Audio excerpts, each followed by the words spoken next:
ಬಂದ ತಕ್ಷಣ ಮಂತ್ರಿಗಿರಿ ತಗೊಂಡಿದ ತಕ್ಷಣ ಕೆಲವರು ಮಂತ್ರಿ ಸ್ಥಾನ ತಗೊಂಡಿದ ತಕ್ಷಣ ಅದಕ್ಕೆ ಮಾತ್ರ ಸೀಮಿತ ಆಗಿ ಆಚೆ ಬರ್ತಿರ್ಲಿಲ್ಲ ಮೇಡಮ್. ಅದಕ್ಕೆ ಬರೀ ಸೀಮಿತ ಅಲ್ಲ, ಅವ್ರು ಬರ್ತಾ ಇರೋದು ಇವಕ್ಕೆಲ್ಲ ಅಲ್ಲ, ದುಡ್ಡು ಮಾಡಕ್ಕೆ.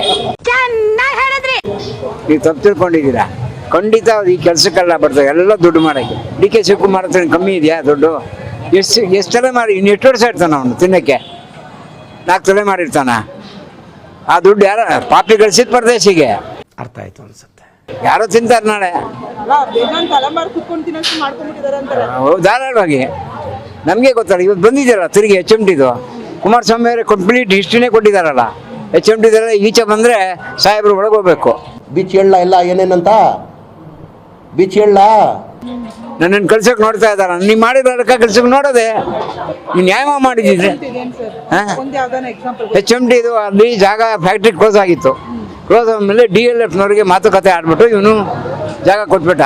ಅಲ್ಲಿ ಬಿಲ್ಡಿಂಗ್ಗಳು ಕಟ್ಟಿ ಸೇಲ್ ಆಗೋಗಿದೆ. ಈಗ ಒಳಗಡೆ ಪ್ರಾಬ್ಲಮ್ ಕ್ರಿಯೇಟ್ ಆಗಿದೆ. ನೀವು ಹೇಳಿದ್ರಲ್ಲ ಏನು ಅಂತ, ಇವಾಗ ಪ್ರಾಬ್ಲಮ್ ಕ್ರಿಯೇಟ್ ಆಗಿದೆ. ಆಯ್ತು, ಆಮೇಲೆ ಹಳೆ ಕಂಪ್ನಿ ಇವತ್ತು ಕುಮಾರಸ್ವಾಮಿ ಹೇಳಿದ್ರು ಅದನ್ನು ಓಪನ್ ಮಾಡಬೇಕು ಅನ್ನೋ ಮನಸ್ಸೋಚನೆ ಇತ್ತು ಅವ್ರಿಗೆ. ಇವ್ರು ಹಾಳು ಮಾಡ್ತಾ ಇದ್ದಾರೆ. ಓಡಿ ಗೌರ್ಮೆಂಟ್ ಬಂತಲ್ಲ, ಯಾರಿಗೆ ಕೆಲಸ ಕೊಟ್ಟಿದ್ದಾರೆ? ಅನೇಕ ಪ್ರಾಬ್ಲಮ್ ಸಾಲ್ವ್ ಮಾಡಿದಾರಾ? ಎಲ್ಲ ಕಡೆ ವೇಕೆನ್ಸೀಸ್ ಇದೆ, ಎಲ್ಲೂ ಫಿಲ್ ಆಗಿಲ್ಲ. ಇದಕ್ಕೆ ಏನು ಉತ್ತರ ಕೊಡ್ತೀಯಪ್ಪ? ಏನು ಉತ್ತರ ಕೊಡ್ತೀಯ ಇದಕ್ಕೆ? ಹೇಳು ಒಂಚೂರು. ಯಾಕೆ ಕ್ಯಾಬಿನೆಟ್ ರಚನೆ ಆಗಿಲ್ಲಲ್ಲ? ಮಾಡೋಕ್ಕಾಗಲ್ಲ. ಅವನು 3 ತಿಂಗಳೊಳಗೆ ಅವನು ಹೋಗ್ತಾನೆ. ಖಂಡಿತ ಮಾಡೋಕ್ಕಾಗಲ್ಲ. ಒಂದು ಕಡೆ ರಾಹುಲ್ ಗಾಂಧಿ ಕೂಗಾಡ್ತಾನೆ, ಒಂದು ಕಡೆ ಸಿದ್ದರಾಮಯ್ಯ ಕೂಗಾಡ್ತಾನೆ, ಒಂದು ಕಡೆ ಖರ್ಗೆ ಕೂಗಾಡ್ತಾರೆ. ನನ್ನ ಕ್ಯಾಂಡಿಡೇಟ್ ಯಾವ ಕ್ಯಾಂಡಿಡೇಟ್ ತಗೋಬೇಕು ಅವನು? ಯಾಕೆ ಈ ಕಠಿಣ ಪರಿಸ್ಥಿತಿ? ಅದು ಅವ್ರು ಮಾಡ್ಕೊಂಡಿರೋದು. ಅರ್ಥ ಆಯ್ತು ಅನ್ಸುತ್ತೆ. ಈಗ ಅವರೇ ಹೇಳ್ತಿದಾರೇನು, ಇವಾಗ ಅವನು ಏಕಾಂಗಿ ಆಗಿದ್ದಾನೆ ಅಂತ ಹೇಳ್ತಾರೆ. ಡಿ ಕೆ ಶಿವಕುಮಾರ್ನ ಹೆಂಗಾಗಿದ್ದಾನೋ ಗೊತ್ತಿಲ್ಲ. ಹಾಗಾದ್ರೆ HMTನ ಮಾರ್ಕೊಂಡ್ಬಿಟ್ಟಿದ್ದಾರೆ. ಸುಮಾರು ಜಾಗ ಆಗೋಗಿದೆ.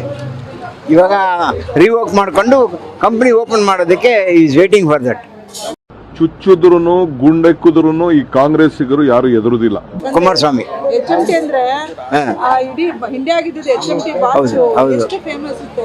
Even Visvesvaraya iron and steel Bhadravati ಕೂಡ ರಿಓಪನ್ ಆಗಬೇಕು. It's a very big factory and very long back factory. ಅದು they are running a very good amount in that. ಗೌರ್ಮೆಂಟಿಗೆ ಒಳ್ಳೆ ರೆವಿನ್ಯೂ ಇತ್ತು, ಅದು ಹಾಳು ಮಾಡಿದ್ರು. ನೀವೆಲ್ಲ ಇದನ್ನ ರಾಜಕೀಯನ ಈ ತರ ಪರ್ಸನಲ್ ಆಗಿ ತಗೊಳ್ಳೋದು ತುಂಬಾ ಕಷ್ಟ ಅಲ್ಲ? ತಗೋತಾರಲ್ಲ ಮೇಡಮ್. ನಾವು ಹೇಳಿದ್ರೆ ಕೇಳ್ತಾರಾ? ಇವತ್ತು ನಾನು ಯಾರು ನನ್ನ ಮನೆ ಗೊತ್ತಾಗ್ಬೇಕಾದ್ರೆ ಬೆಳಗ್ಗೆ ನಾನು ಡಿ ಕೆ ಶಿವಕುಮಾರ್ ನಾನು ಹುಡುಗನ ಕಳಿಸ್ಬಿಡ್ತಾನೆ ನಮ್ಮ ಮನೆ ಹತ್ರ. ನೋಡ್ಕೊಂಬಂಡ ಅಂತ ಈ ಥರ ಲ್ಯಾಂಗ್ವೇಜ್ ಬರುತ್ತೆ ನಮ್ಗೆ. ಯಾಕೆ ಇದು? ಅದಕ್ಕೆ ನಾವು ಇಂಟರ್ವ್ಯೂ ಯಾಕೆ ಫೇಸ್ ಮಾಡಲ್ಲ ಅಂದರೆ ಈ ರಂಭನೇ ಬೇಡಪ್ಪ ಅಂತ. ಆಗಲ್ಲ. ಈಗ ನೋಡಿ ತಿರುಗಿ ಮತ್ತೋಗಿದ್ದಾರೆ ಬ್ರಿಡ್ಜಿಗೆ. ಬೇಡ ಅಂದ್ರೆ ಮಾಡೋಕ್ಕೆ ಯಾರಿಗೆ? ಅದನ್ನು ಯಾರಿಗೆ ಕೊಡ್ತಾರೆ ಅಂತ ಅದು ಕೂಡ ಹೇಳಿದ್ರು ಕುಮಾರಸ್ವಾಮಿ. DLFನವ್ರಿಗೆ ಮಾತುಕತೆ ಆಗಿದೆ. ಗೋದ್ರಾ ಅವನಿಗೆ ಅದನ್ನೆಲ್ಲ ಮಾಡಿಬಿಟ್ಟು ಅವನಿಗೆ ಕೊಟ್ಟರೆ ಅವನು ಅದು ಹೌದು ಅವನದಲ್ಲ. ಕುಮಾರಸ್ವಾಮಿ ಅಲ್ವೇ ಅಲ್ಲ, ಖಂಡಿತ ಅಲ್ಲ. ಇವನು ಸುಮ್ಮನೆ ಕಟ್ತಾ ಇದ್ದಾನೆ ಕತೆ.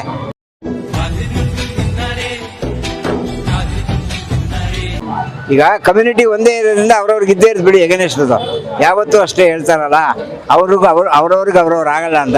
ಜಾತಿ ವೈರಿನೇ, ಅದು ಸಹಜ. ನೀರಿಗೆ ಪಾಚಿ ವೈರಿ, ಸಾತಿಗೆ ಜಾತಿ ವೈರಿನೇ. ಏನು ಮಾಡೋಕ್ಕಾಗಲ್ಲ. ಇಷ್ಟು ಹೇಳಕ್ಕೆ ಇಷ್ಟಪಡ್ತೀನಿ. ಓಕೆ ಫ್ರೆಂಡ್, ಬಾಯ್. ನಿರಂತರ ಸುದ್ದಿಗಾಗಿ ನಿರೀಕ್ಷಿಸಿ TV9. ಕ್ಯಾಮರಾಮನ್ ಗಿರಿರಾಮ್ ಜೊತೆ ಪುಟೇರ ಸಿಂಹ ಜಂಗ್ಲಿ.